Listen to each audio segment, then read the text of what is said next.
జయశంకర్ భూపాలపల్లి జిల్లా కేంద్రంలో సిపిఐ ఆధ్వర్యంలో నిర్వహిస్తున్న 2 రోజుల రాజకీయ శిక్షణ తరగతులు తొలి రోజు ప్రారంభమయ్యాయి. శిక్షణ కార్యక్రమం తొలి రోజున సిపిఐ సహాయ కార్యదర్శి తక్కలపల్లి శ్రీనివాస్ ముఖ్య అతిథిగా హాజరై ముందుగా పార్టీ జెండాను ఆవిష్కరించారు. అనంతరం రాష్ట్ర, జిల్లా నాయకులు, కార్యకర్తలను ఉద్దేశించి ప్రస్తుత రాజకీయ పరిస్థితులు, పార్టీ సిద్ధాంతాలు, ప్రజా ఉద్యమాల చరిత్ర, రాజ్యాంగ విలువలు, ప్రజా సమస్యలపై పోరాటాల అవసరాన్ని వివరించారు. అలాగే పార్టీ బలోపేతం, గ్రామ స్థాయిలో ప్రజలతో మమేకం కావడం, సామాజిక సమస్యల పరిష్కారంలో కార్యకర్తల పాత్ర వంటి అంశాలపై ప్రత్యేకంగా అవగాహన కల్పించారు. ఈ శిక్షణ తరగతుల్లో AITUC general secretary Raj Kumar, AITUC branch కార్యదర్శి మోటపలుకుల రమేష్, సిపిఐ పట్టణ కార్యదర్శి సొత్తుకు ప్రవీణ్, జిల్లాలోని వివిధ మండలాల నుంచి వచ్చిన పార్టీ నాయకులు, కార్యకర్తలు పెద్ద సంఖ్యలో పాల్గొన్నారు.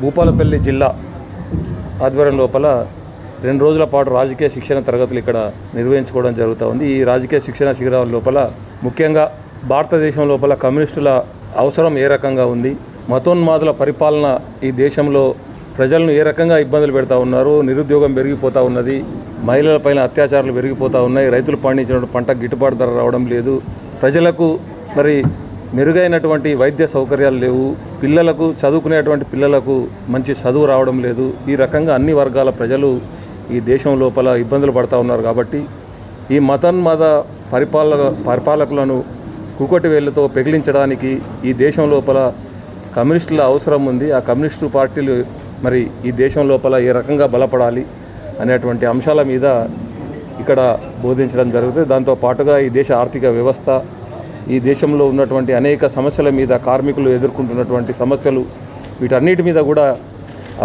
ప్రొఫెసర్సు, మేధావులు 2 రోజుల పాటు శిక్షణ ఇవ్వడానికి ఈ భూపాలపల్లికి రావడం జరుగుతూ ఉన్నది. ఈ శిక్షణ శిబిరాల ద్వారా ఈ భూపాలపల్లి జిల్లా లోపల భారత కమ్యూనిస్ట్ పార్టీని, కమ్యూనిస్ట్ ఉద్యమాన్ని బలోపేతం చేయడం కోసము మా ప్రయత్నాలను మేము కొనసాగిస్తూ ఉన్నాం.